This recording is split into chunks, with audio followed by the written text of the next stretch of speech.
Hi guys! Galing kami sa aking hospital guys. Nagpa-gender ultrasound kami doon. And now, we are here in Shakes. Kakain kami dito guys. Mag-celebrate kami at mag-gender reveal kami ngayon. So, while waiting the order guys, at di na kami makapag-antay ng partner ko at sa sobrang excited na namin makita ang gender ng baby namin. So, buksan na namin guys. Just keep on watching! Ay, na yung gender ng baby ko. Excited na ako ngayon na namin nakita. So ngayon makikita namin yung gender ng baby namin.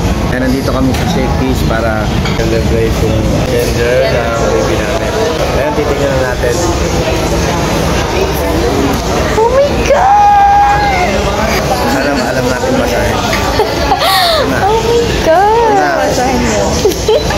Hello! Ayaw kami na! Exam. Ah! Babae pala! Dami ka ng kalaban dyan. Ba't ka naiyak? Happy ka? So, sobrang saya niya guys, napaluha siya. Sorry ng baby girl. Babae pala siya. Madami nang nasabi na babae talaga yung anak mo. Sobrang blessed namin guys kasi binigyan kami ni Lord ng baby girl. Thank you so much Lord. Diba? Lalaki. Meron akong baby girl. Sana healthy yung baby namin. Kala ko nga lalaki pa din eh. Kasi naingitim yung mga singit ko eh. Wow. May babae ka na. Nakaroon na ako na. Ganda na ng baby girl.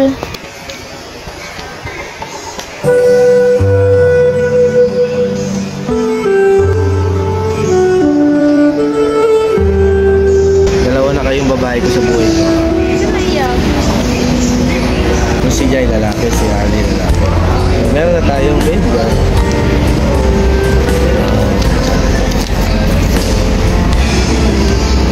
Babae pala bibi mo, bibi. Thanks God. Ang likot nga niya eh. Baby girl ka pala ha. Pero ang likot mo ha. Hindi ha. Tapang ata to. Ang bang lakas mong sumipa, baby girl ka pala ha. I'm so happy. Nakaganon siya. Nakaganon siya. Sobrang lakas niya, saka sobrang likot niya sumipa-sipa. Kahit madaling araw. Kahit madaling araw, wala siyang tigil. Lalo na paghawak ko siya pag natutulog ako. Sipa siya ng sipa. Kasi pag marinig niya yung boses niya, nasipa siya. Dadating ako ng bahay, nasipa siya. Pag late na ako na uwi.